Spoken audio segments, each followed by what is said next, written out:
Hi guys, I hope you are doing well. आज के tutorial में हम Arabic eye makeup look try करेंगे, लेकिन थोड़े डिफरेंट टिप्स एंड ट्रिक्स के साथ। तो सबसे पहले लैक्मे एब्सोल्यूट की इस प्राइमर से हम अपने पोर्स को ब्लॉक कर लेंगे। उसके बाद मेकअप स्टार्ट करेंगे। मेकअप में तो बेसिकली हम सबसे पहले फाउंडेशन लगाते हैं। कॉन्टोरिंग तो कभी भी पहले नहीं करते हैं, लेकिन जैसे कि मैंने आपको बताया कि आज हम थोड़े different tips and tricks apply करेंगे। तो इसकी हेल्प से आपको ये समझ में आ जाएगा कि फेस के किन एरियाज़ को हमें कॉन्टोर करना होता है और किन एरियाज़ को हम हाईलाइट करते हैं। तो इसके लिए मैंने ये शॉपरेल का deep touch foundation as a contour cream use किया है। एंगुलर ब्रश की हेल्प से पहले जिन एरियाज़ को हम कॉन्टोर करते हैं वहाँ पे मैंने डार्क फाउंडेशन अप्लाई किया है। अब इन एरियाज़ को हाईलाइट करना है तो वहाँ पे शॉपरेल का ही मैंने ये वनीला शेड लिया है और फिर हम वहाँ पे वनीला शेड को इस तरह से अप्लाई करेंगे।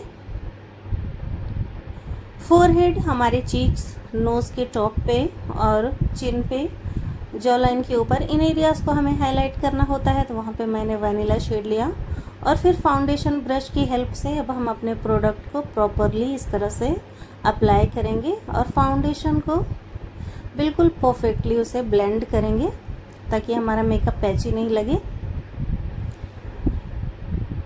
इस तरह से अप्लाई करने से आपको ये चीज़ तो समझ में आ गई होगी कि अगर आपका फेस ब्रॉड है तो हमें किन एरियाज़ को और किस तरह से उसे कॉन्टोर करना होता है और किन एरियाज़ को हमें हाईलाइट करना होता है। शॉपरेल की फाउंडेशन थिक होती है, इसकी कवरेज फुल होती है और थोड़ा सा डूई और ग्लॉसी इफेक्ट देता है, बिल्कुल मैट नहीं लगती है। अगर आपको ज़्यादा ग्लॉसी इफेक्ट चाहिए तो आप इसमें लिक्विड प्राइमर ऐड कर सकते हैं।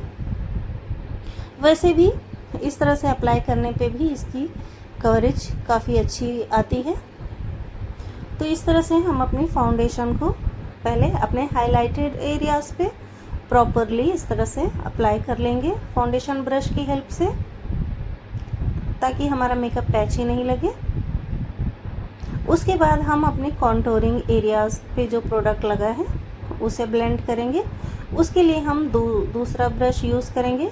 जिस एंगुलर ब्रश से हम अपनी कॉन्टोरिंग करते हैं उस ब्रश की हेल्प से हम दूसरे शेड को ब्लेंड करेंगे।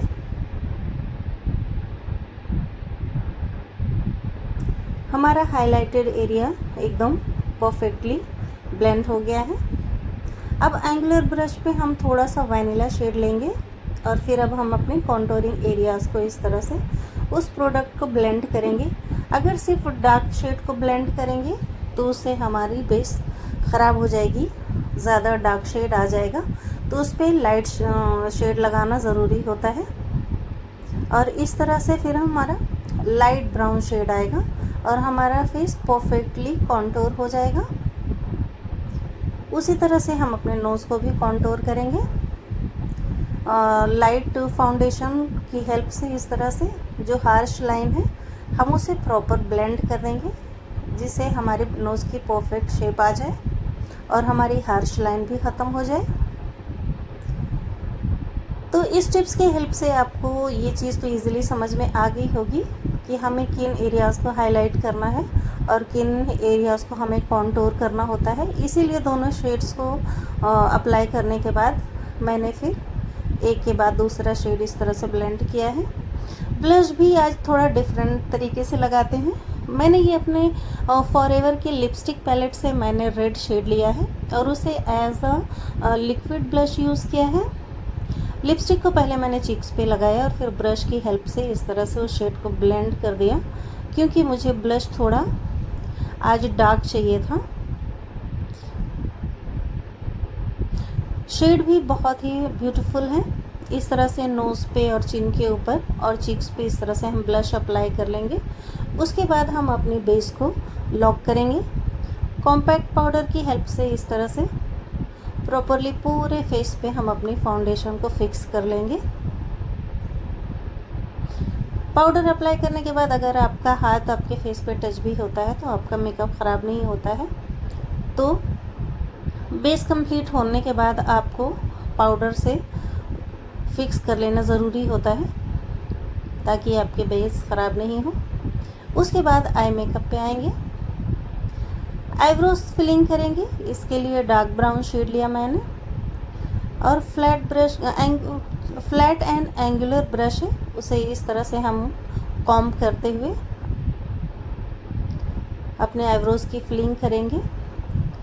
अरबिक मेकअप में अगर आईब्रोज स्ट्रेट हों तो आई मेकअप की लुक परफेक्ट आती है अरबिक मेकअप की, लेकिन मेरे आईब्रोज में थोड़ी आर्च है, इसलिए मैंने उसकी लाइन थोड़ी शॉर्ट रखी है। अब आई मेकअप के लिए हमने ये जेल लाइनर लिया और उसे रफली फ्लैट ब्रश की हेल्प से अपने पूरी लिड पे इस तरह से अप्लाई कर लेंगे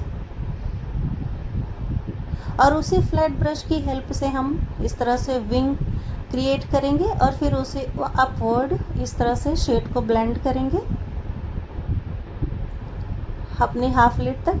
उसके बाद हम अपना ब्लश का ब्रश लेंगे और लाइट ब्राउन शेड लेंगे और अपनी क्रीज लाइन तक उस शेड को परफेक्टली ब्लेंड करेंगे ताकि हमारी हार्श लाइन नहीं हो, यानी कि हमारा जो जेल लाइनर है उससे हमारा लाइट ब्राउन शेड बिल्कुल मर्ज हो जाए और हमारा विंग का ये कॉर्नर भी परफेक्टली ब्लेंड हो जाए, हार्श लाइन बिल्कुल भी नहीं रहनी चाहिए। इनर आई कॉर्नर पे हम थोड़ा सा शिमर ऐड करेंगे। इसके लिए मैंने ये क्लियरेंस के पैलेट से मिड शेड लिया है इसमें से। आप इसमें सिल्वर भी ऐड कर सकते हैं या कॉपर शेड भी लगा सकते हैं। हल्का शिमर ऐड कर लेंगे। उसके बाद लोअर लैशेस पे भी हम डार्क ब्राउन शेड यूज़ करेंगे। डार्क ब्राउन शेड से हम अपने लोअर लैशेस को भी इस तरह से हाईलाइट कर लेंगे। इनर आई कॉर्नर पे भी विंग क्रिएट करना है क्योंकि हमने अरबिक मेकअप किया है, तो इसकी वजह से मेरी आंखें क्योंकि राउंड है और अरबिक मेकअप में आँखों को बिल्कुल विंग शेप देना होता है, फिश शेप देना होता है, तो इसलिए विंग क्रिएट करना दोनों साइड्स पे